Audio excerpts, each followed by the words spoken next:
வணக்கம் and welcome to அம்மா பொண்ணு சமையலறை. இன்றைக்கி நம்ம சூப்பரான ரொம்ப டேஸ்டியான இந்த கிளைமேட்டுக்கு ரொம்பவே ஆப்டான ஒரு ரெசிபி பார்க்க போகிறோம்.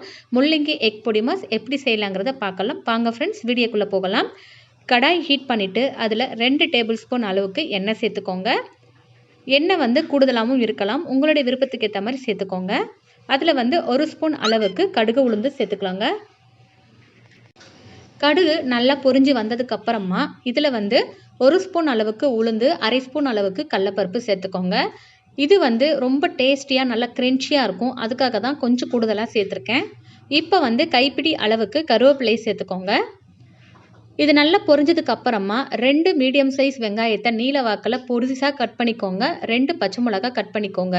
இப்போ இதை நல்லா பொன்னிறமாக வர வரைக்கும் வறுத்து எடுத்துக்கலாம். சரி, வெங்காயம் நல்லா வறுத்ததுக்கு அப்புறமா நம்ம பொடியாக கட் பண்ணி எடுத்து வச்சுருக்க முள்ளங்கியை சேர்த்துக்கலாங்க.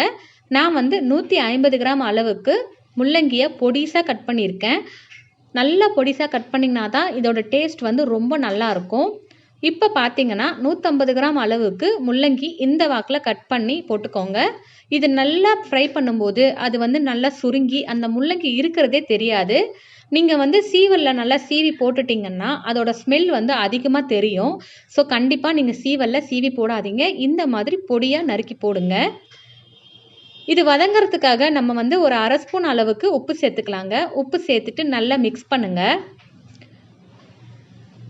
இது ரொம்ப டேஸ்ட்டாக இருக்குங்க, கிட்ஸ்க்கு ரொம்பவே பிடிக்கும். ஸோ ட்ரை பண்ணி பாருங்கள். ஸோ இந்த மாதிரி நீங்கள் நல்லா ஃப்ரை பண்ணதுக்கு அப்புறமா பார்த்தீங்கன்னா நல்லா ஃப்ரை ஆகிருக்கு பாருங்கள். மீடியம் டு ஹை ஃப்ளேம் வச்சு நீங்கள் இந்த மாதிரி ஃப்ரை பண்ணணும். ஓவராக ஹை ஃப்ளேமில் வச்சுட்டும் பண்ணிங்கன்னா டேஸ்ட் மாறிடும். ஸோ கண்டிப்பாக மீடியம் டு ஹை ஃப்ளேம் வச்சு தான் நம்ம இதை மிக்ஸ் பண்ணணுங்க. இப்போ இதில் நான் கொஞ்சமாக மஞ்சள் தூள் சேர்த்துக்க போகிறேன். ஏன்னா இது கூட நம்ம எக்கை ஆட் பண்ண போகிறோம் அப்படின்றதுனால அதோட ஸ்மெல் வரக்கூடாது, அதுக்காகத்தான் மஞ்சத்தூள் சேர்க்குறது. ஸோ மஞ்சத்தூள் சேர்த்துட்டு நல்லா ஃப்ரை பண்ணுங்கள். இப்போ இது கூட நான் 2 முட்டையை உடச்சி எடுத்து வச்சுருக்கேங்க. முட்டையை பார்த்தீங்கன்னா உங்களுடைய இஷ்டத்துக்கு ஏற்ற மாதிரி நீங்கள் சேர்த்துக்கலாம். நான் 150 கிராம் அளவு முள்ளங்கி எடுத்திருக்கேன் அப்படின்றதுனால 2 முட்டை தான் எடுத்திருக்கேன். ஸோ கண்டிப்பாக இந்த 2 முட்டை இதுக்கு சூப்பராகவே இருக்கும்.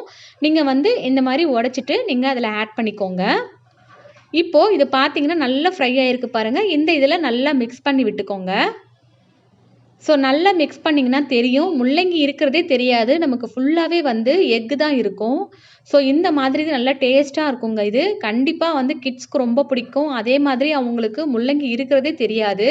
ஸோ அதோட வாடை சுத்தமாக வரவே வராதுங்க. அந்த அளவுக்கு இதோட டேஸ்ட் ரொம்ப நல்லாயிருக்கும். இப்போ பார்த்தீங்கன்னா இது நல்லா ஃப்ரை ஆகிடுச்சு பாருங்கள். இந்த ஸ்டேஜில் நான் கொஞ்சமாக பெப்பர் தூள் ஆட் பண்ணிக்கிறேன். உங்களுக்கு விருப்பப்பட்டால் மிளகாய்த்தூள் சேர்த்துக்கலாம். ஸோ நான் கிட்ஸுக்குன்றதுனால நான் பெப்பர் சேர்த்துருக்கேன். ஏற்கனவே பச்சை மிளகாயும் சேர்த்துருக்கோம். ஸோ காரத்தை அட்ஜஸ்ட் பண்ணி சேர்த்துக்கோங்க, அப்போ தான் கிட்ஸ் நல்லா விரும்பி சாப்பிடுவாங்க. இப்போ இது 1 நிமிஷத்துக்கு நல்லா ஃப்ரை பண்ணிவிட்டு நம்ம அடுப்பை அணைச்சிடலாங்க. அவ்வளவுதான். இந்த பருவநிலைக்கு ஏற்ற மாதிரி முள்ளங்கி அடிக்கடி சீசனிங்க்கு கிடைக்கிற காய் தாங்க. ஸோ இந்த காயை நீங்கள் பயன்படுத்தி இந்த மாதிரி வெரைட்டியை செஞ்சு கொடுத்தீங்க அப்படின்னா கண்டிப்பாக கிட்ஸ் விரும்பியே சாப்பிடுவாங்க. அதே மாதிரி அளவுக்கு அதிகமாகவும் எடுத்துக்க வேண்டாம், ஏன்னா கிளைமேட் மாறி இருக்கு. இந்த சமயத்தில் முள்ளங்கி நம்ம எடுத்துக்கிட்டோம் அப்படின்னா ரொம்பவே குளிர்ச்சிங்க. அதனால் சீசனிங்க்கு ஏற்ற மாதிரி அந்தந்த டைமில் கிடைக்கிற பழங்களையும் காய்கறிகளையும் அளவோடு சாப்பிட்டா நம்மளுடைய உடல் நலத்துக்கு ரொம்பவே நல்லதுங்க. இப்போ பாருங்கள், சூப்பராக நம்மளுடைய எக் பொடிமாஸ் ரெடி ஆகிடுச்சிங்க. முள்ளங்கி எக் பொடிமாஸ் ரெடி ஆகிடுச்சு. ஸோ கண்டிப்பாக இந்த வீடியோ உங்களுக்கு பிடிச்சிருந்தால் லைக் பண்ணுங்கள், ஷேர் பண்ணுங்கள், மறக்காமல் சப்ஸ்கிரைப் பண்ணுங்கள். பக்கத்தில் இருக்கிற பெல் பட்டனையும் கிளிக் பண்ணுங்கள். எல்லோரும் இன்புற்றி வாழ்க. நன்றி.